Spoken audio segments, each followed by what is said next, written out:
Fala galera, esse é o canal Você Quem Dá as Cartas. Nesse vídeo quero passar mais sobre como somos influenciados por um fenômeno de nossos cérebros. Basicamente o que vamos ver é o seguinte: quanto mais se vê, mais se gosta. E isto está enraizado em praticamente todo tipo de vida no planeta. Este vídeo pode mudar a forma como você vê as coisas e irá entender como a familiaridade a imagens ou sons podem influenciar as suas escolhas. Caso você ainda se aprofunde no assunto, pode com certeza se tornar a melhor pessoa em fazer propaganda do planeta, ou estar entre as melhores. Para iniciarmos o assunto, precisamos falar rapidamente sobre Robert Zajonc. Foi um psicólogo polonês que escreveu um artigo sobre a familiaridade em 1967. Basicamente, o artigo fala assim: a exposição repetida a um estímulo gera familiaridade em relação a ele. A familiaridade produz uma mudança de atitude em relação ao estímulo, transformando-a em preferência ou afeição. Essa preferência é emocional e forma-se em um nível subconsciente antes que o indivíduo se dê conta.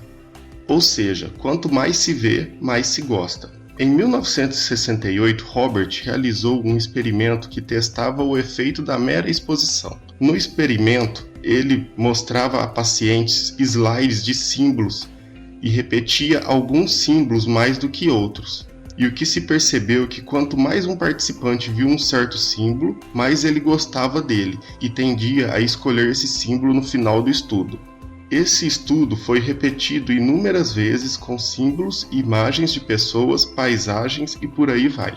O que se descobriu foi que quanto mais você vê um objeto, pessoa ou lugar, mais você gosta dele. Mas o estudo não parou por aí. Na Universidade Estadual do Oregon, nos Estados Unidos, foi realizado um estudo bastante peculiar. Um professor inseriu na classe um novo aluno, que foi desde o primeiro dia usando um saco plástico preto na cabeça. Isso mesmo, um saco plástico. E apenas o professor sabia a identidade do aluno. E assim, o professor passou a avaliar as reações dos alunos ao longo do tempo. De início, os alunos tratavam um saco preto com bastante hostilidade. Mas com o tempo isso foi mudando e os alunos começaram a ter uma atitude amigável com o encapuzado e até mesmo a proteger ele, mesmo sem saber quem era a pessoa por trás daquele saco preto. Isso basicamente mostra que quanto mais nos familiarizamos com algo, mais gostamos dele. E isso pode ser colocado como gostar dele de forma consciente ou inconsciente, às vezes como brincadeira ou às vezes muito sério. Mas as pessoas realmente começam a gostar de algo conforme passa o tempo mais com ele ou conforme vê aquilo com mais frequência. Os estudos não pararam por aí, pois em 1974, o psicólogo social D.W. Hajek usou ovos de galinhas férteis como objeto de pesquisa, tocando diferentes frequências para diferentes grupos de ovos antes que eles quebrassem, e depois tocando novamente as mesmas notas para os grupos de pintinhos recém-nascidos. E sem nenhuma exceção, eles demonstraram preferir os sons que haviam escutado antes de saírem dos ovos.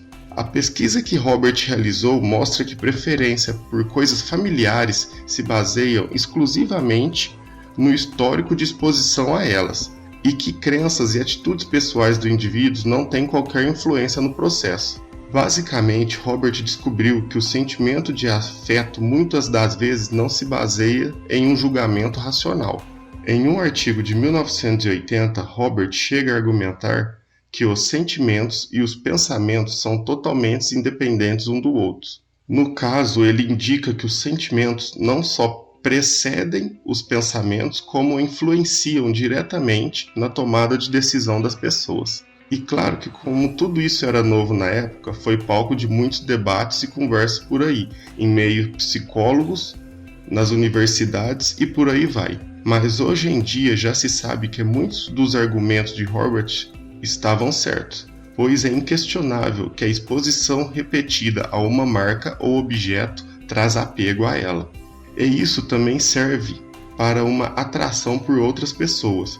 Pode ficar ainda mais forte conforme o tempo que se passam juntos. Esse fenômeno é chamado de efeito de proximidade. O interessante é hoje termos conhecimento de uma arma tão poderosa e se soubermos fazer uso dela, podemos alavancar e muito a área em que atuamos. E para você, vendedor ou produtor de algo, nunca mais se esqueça: quanto mais se vê, mais se gosta. Gente, obrigado por ficarem até aqui. Espero que tenhamos passado um conteúdo significante para vocês. Não deixem de se inscrever no canal. Obrigado e até a próxima.